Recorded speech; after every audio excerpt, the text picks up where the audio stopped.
दोस्तों, सनातन धर्म में तुलसी के पौधे को एक विशेष स्थान प्राप्त है।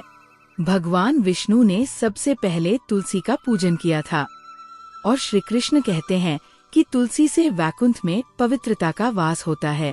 ठीक वैसे ही जैसे देवी लक्ष्मी से वहाँ ऐश्वर्य की प्राप्ति होती है। जहाँ तो तुलसी का पौधा होता है वहाँ नकारात्मक शक्तियाँ नहीं रह सकते हैं। यही कारण है कि हमारे घर में तुलसी का पौधा होना चाहिए ताकि हम अपने घर को शुद्ध और सकारात्मक बना सकेंगे। अब सवाल यहाँ आता है कि तुलसी के पास दीपक जलाने से क्या लाभ है। इस सवाल का जवाब भगवान श्री कृष्ण ने देवी सत्यभामा को एक पुरानी कथा में दिया था। अगर आप तुलसी माता की कृपा चाहते हैं तो लाइक करें, जय तुलसी माता कमेंट में लिखें और चैनल एस्ट्रोलोग को सब्सक्राइब करें। एक बार देवी सत्यभामा ने श्री कृष्ण से पूछा, है स्वामी, आपने हमें तुलसी को जल देने का महत्व बताया है, लेकिन तुलसी के पास दीपक जलाने का क्या महत्व है। भगवान श्री कृष्ण ने उत्तर दिया, गया है देवी भी। इस सवाल का जवाब देने से पहले मैं तुम्हें एक पुरानी कथा सुनाता होगा। इससे सुनने से तुम्हारे सभी सवालों का उत्तर मिलेगा और तुम्हें दीपक जलाने के लाभ का ज्ञान भी मिलेगा। देवी सत्यभामा ने कहा, हे प्रभु, कृपया ये कथा सुनाई। फिर भगवान श्री कृष्ण ने कथा शुरू की। बहुत समय पहले दक्षिण दिशा में तुंगभद्रा नदी के किनारे हरिहरपुर नामक नगर बसाया था। वहाँ एक ब्राह्मण रहते थे, हरि दीक्षित, और जो बहुत धर्मपरायण थे। उनकी पत्नी का नाम धारा था और उसके कर्म भी उसी नाम के अनुसार थे। वह हमेशा अपने पति का अपमान करती थी और उसे गोवा कहकर बुलाती थी। वह अपने पति को बहुत दुख देती थी, उसके लिए कभी भोजन नहीं बनाती थी और कभी प्रेम से बात भी नहीं करती थी। उसने कभी भी अपने पति के साथ सामान्य व्यवहार नहीं किया गया। जब पति के मित्र या परिवार के सदस्य घर आते थे तो वो उन्हें भी अपमानित कर भगा देती थी। वह स्वयं हमेशा अन्य व्यभिचारी स्त्रियों के साथ घूमती रहती थी। उसका मन में अपने पति से हटकर पराये पुरुषों में लगा रहता था। वह कभी भी अपने पति से प्रेम से बात नहीं करती, लेकिन पराये सुंदर पुरुषों के साथ बैठकर हंसी मजाक करती थी। वह पराये पुरुषों को मोहित करने के लिए सज धज कर गाँव में घूमने जाती थी। कभी वह वन में किसी पेड़ के नीचे खड़ी होकर सुंदर पुरुषों की राह देखती और किसी दुष्ट व्यक्ति के साथ भोग विलास में लिप्त हो जाती। एक दिन हरि दीक्षित ने अपनी पत्नी से कहा, हे भद्रे, तुम्हारा ये आचरण ठीक नहीं है। ऐसे पाप करने से तुम्हारा ही अहित होगा। कृपया ये सब बुरे काम छोड़ दो। तुम्हारे ऐसे व्यवहार से मुझे बहुत दुख होता है। इस पर उसकी पत्नी ने क्रोध में कहा, न जाने किस पाप के कारण मेरा विवाह तुम जैसे भिखारी से हुआ है। लगता है रहेगा पिछले जन्म में मैंने ही पाप किए होंगे, जिसके कारण मुझे ऐसा गरीब पति मिला है। तुम मेरी कोई भी इच्छा पूरी नहीं कर सकते थे। मजबूरी में मुझे तुम्हारे साथ 8 इस झोपड़ी में रहना पड़ रहा है और भीख का खाना खाना पड़ता है। लेकिन अब मैं ये सब और सहन नहीं करूंगी। मैं तुम्हें छोड़कर कर किसी धनवान व्यक्ति से विवाह करूंगी। हरि दीक्षित ने उत्तर दिया गया है, प्रिय, ऐसा मत कहो। होगा अपने पति को छोड़ने का विचार मन से निकाल दो। जो स्त्री अपने पति को छोड़कर पराये पुरुष के पास जाती है वह अपना अहित करती है और उसे नरक में जाना पड़ता है। उसकी पत्नी ने क्रोध में कहा, नरक में तुम्हें जाना पड़ेगा क्योंकि तुम कोई काम नहीं करते थे, भीख मांगते हो और मुझे भी मजबूरी में भीख का खाना खिलाते हुए। जो पति अपनी पत्नी को सुख नहीं दे सकता था वह भी नरक में जाता है। तुम्हारे साथ इस घर में रहना नरक से कम नहीं है। इससे अच्छा है कि मैं नरक में जाकर रहा होगा। इस प्रकार उस स्त्री ने हरि दीक्षित को कई कटु वचनों से अपमानित किया गया और उनका अनादर किया गया। फिर भगवान श्री कृष्ण कहते हैं, हे देवी भी, जो स्त्री अपने पति का अनादर करती है, जो स्त्री अपने पति का अपमान करती है, उसके घर में हमेशा दुर्भाग्य आता है। पति को छोड़कर पराये पुरुष के पास जाने वाली स्त्री को नरक में दंड भोगना ही पड़ता है। अब आगे सुनिए उस दुराचारी नहीं स्त्री के साथ क्या हुआ। एक दिन वह स्तरीय वन में जाकर एक वृक्ष के नीचे खड़ी हो गई। उसका मन काम वासना से भरा हुआ था और वह किसी सुंदर पुरुष की प्रतीक्षा कर रही थी। लेकिन काफी समय बीतने के बाद भी वहाँ कोई नहीं आया। इससे वह बहुत दुखी हो गई। और प्रियतम की खोज में इधर उधर देखने लगी। जब उसका सारा प्रयास विफल हो गया तो वो खड़ी होकर विलाप करने लगी। वह कहने लगी, हाय हाय, आज इस रास्ते से कोई भी सुंदर पुरुष नहीं आया। अब मैं अपनी कामना कैसे पूरी करूँगा? आज की रात कैसे कटेगी? कौन मेरे सुंदर शरीर का आनंद लेगा? मेरी जवानी और सुंदरता तो व्यर्थ जा रही है। कोई भी मुझे पाने की इच्छा क्यों नहीं कर रहा? अब मैं कहाँ जाऊँ होगा? कौन मुझे अपनाएगा? कौन मेरे साथ भोग विलास करेगा?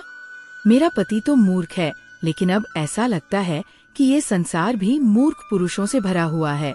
कोई भी इतनी सुंदर शरीर को पाने की कामना नहीं करता। मैं तो इतनी सुंदर हूँ कि देवता भी मुझे पाने की इच्छा करेंगे।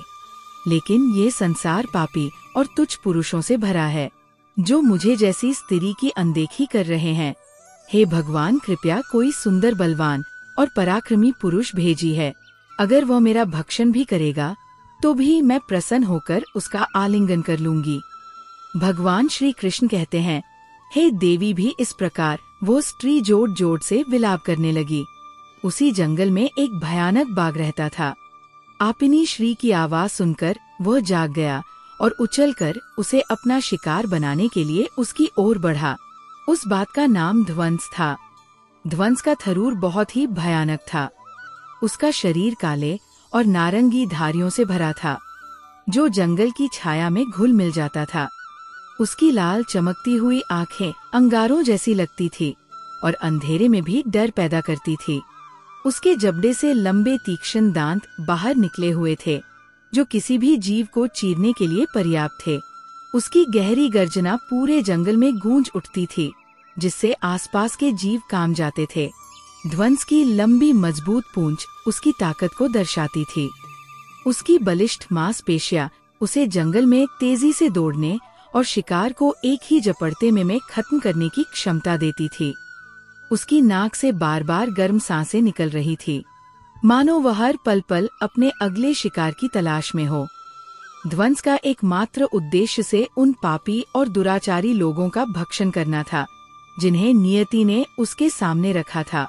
उससे पहले ही ध्वंस ने अपने तेज पंजे से उसे घायल कर दिया गया और वह जमीन पर गिर पड़ी जमीन पर गिरते ही वो चीखते हुए बोली, अरे वाह, तो यहाँ क्यों आया है?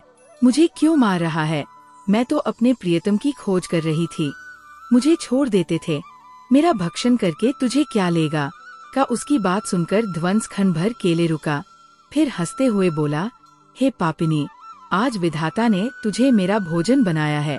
तुझे सी पापी नियमों का भक्षण करना ही मेरा धर्म है। तो पहले मुझे सब कुछ बताओ, फिर मुझे खा लेना।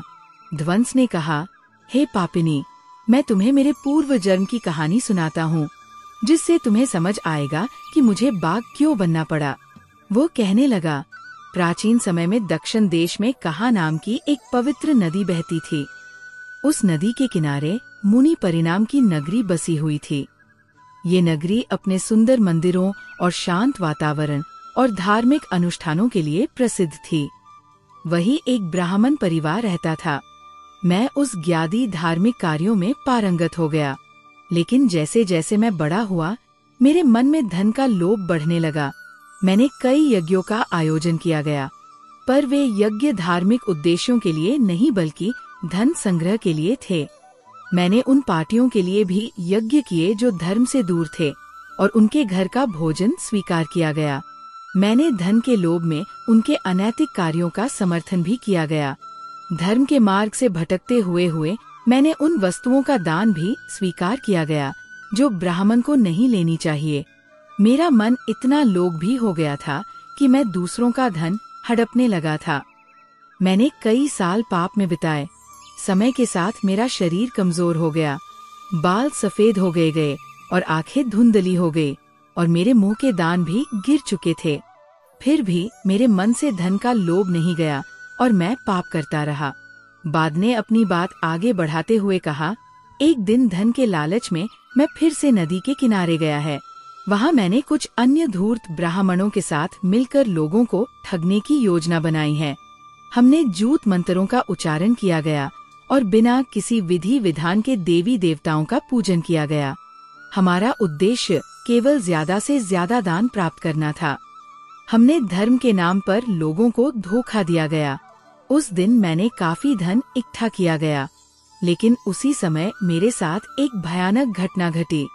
जब मैं नदी के तट पर बैठा था तो एक बीमार और कमजोर कुत्ता मेरे पास आया। मैंने उसे दुदकार कर भगा दिया, लेकिन गुस्से में आकर उसने मेरे पैर पर काट लिया गया। मैं बेहोश होकर वहीं गिर पड़ा और उसी क्षण मेरी मृत्यु हो गई। मेरी आत्मा के बाहर आते ही यम के 2 भयानक दूत प्रकट हुए। वे काले और डरावने थे और उनके हाथों में जंजीरें थी। उन्होंने मुझे पकड़ा और यमपुरी ले गए। वहाँ मुझे यमराज के नाम वेद आनंद था और इसने अपने जीवन में घोर पाप किए हैं। इसमें धर्म के नाम पर लोगों को ठगा झूठे मंत्रों का उपयोग कर यज्ञ किया गया और भगवान का अपमान किया गया। धन के लालच में इसने धर्म का रास्ता छोड़ दिया गया, इसलिए ये नरक की आग में जलने के योग्य है। यमराज ने अपने दूतों को आदेश दिया गया, इस पापी को नरक की भयानक अग्नि में डाल दो। इसे वहाँ अपने पापों का फल भोगना होगा। इसके बाद मुझे नरक में भयंकर यातनाएं सहनी पड़ी। बड़ी वर्षों तक मैं उस भयानक पीड़ा में तड़पता रहा। जब मेरी सजा पूरी हुई तो मुझे मेरे पापों के कारण बाघ का शरीर मिला और मैं इस जंगल में रहने लगा था। ध्वंस ने अपनी बात खत्म करते हुए कहा, अपने पूर्व जन्म के पापों का प्रायश्चित करते हुए मैंने संकल्प लिया गया कि मैं महात्माओं, साधु पुरुषों या स्त्रियों को कभी नुकसान नहीं पहुंचा दूंगा। मैं केवल उन पापियों और दुराचारी स्त्रियों का भक्षण करता हूँ जिन्होंने धर्म के मार्ग पर चलकर दूसरों को दुख दिया है। मुझे विश्वास है कि ऐसा करने से मैं अपने पापों से मुक्त हो जाऊंगा और इस बाघ के शरीर से मुक्ति पालूंगा। श्री कृष्ण कहते हैं, हे देवी, भी इस प्रकार बाघ ने अपने पूर्व जन्म का वृतांत सुनाया और उस स्त्री से कहा, हे पापिनी, तेरे आचरण से स्पष्ट है कि तू एक दुराचारी स्त्री है। अपने पति को छोड़ कर तू इस वन में पर आए, पुरुषों के संग भोग विलास के लिए आई है, इसलिए आज तू मेरा ग्रास बनेगी। इतना कहने के बाद बाघ ने अपने तीखे नाखूनों से उस पापिनी स्त्री को मार कर खा लिया और फिर वहाँ से चला गया। उस स्त्री की मृत्यु के बाद यम के 2 वहाँ प्रकट हुए। उन्होंने उस पापिनी को उठाया और उसे यमपुरी में ले गए। वहाँ यमराज के सामने उसे खड़ा किया गया। चित्रगुप्त ने उस स्त्री के कर्मों का लेखा जोखा प्रस्तुत करते हुए कहा, हे धर्मराज, ये स्त्री घोर पापी नहीं है। इसने व्याभिचार किया है, अपने पति की कभी सेवा नहीं की और पर आए पुरुषों के संग भोग विलास में लिप्त रहना है। चित्रगुप्त की बात सुनकर यमराज क्रोधित हो गए। उन्होंने कहा, ही स्तरीय रही हैं, तुम्हारे कर्म निंदनीय हैं। तुमने अपने पापों से न केवल अपने परिवार बल्कि समाज को भी दूषित किया है। ऐसी स्त्रियां नरक की यातनाओं के योग, इसे अग्नि से भरे कुंड में डाल दो। यमराज का आदेश सुनकर करके वास्त्री डरकर उनसे कहने लगी, हे धर्मराज, कृपया मुझे क्षमा करें। मैंने अज्ञानता में पाप किए हैं, मुझे प्रायश्चित का अवसर देता है। इस पर यमराज बोले, तुम्हारे पाप इतने बड़े हैं कि उनके लिए कोई प्रायश्चित संभव नहीं है। जो स्त्री अपने पति का त्याग कर पर आए पुरुषों के संग रहती है, उसे नरक में जाना ही पड़ता है। इसके बाद यमराज ने दूतों को आदेश दिया गया, इसे नरक में ले जाकर भयंकर यातनाएं दो। ये उसी की अधिकारी है।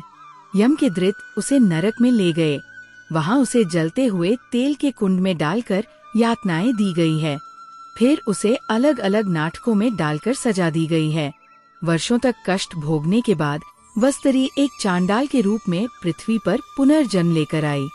चांडाल के घर में जन्म लेने के बाद वह फिर से पापों में लिप्त हो गई। उसने अनेक पापी पुरुषों के संग व्याभिचार किया गया, परंतु पूर्व जन्म के पापों के कारण उसे कोढ़ का भयानक रोग हो गया। उसका शरीर जलने लगा और उसकी आंखों में भयंकर पीड़ा होने लगी। इस पीड़ा से तड़पती हुई वह जीवन बिताने लगे।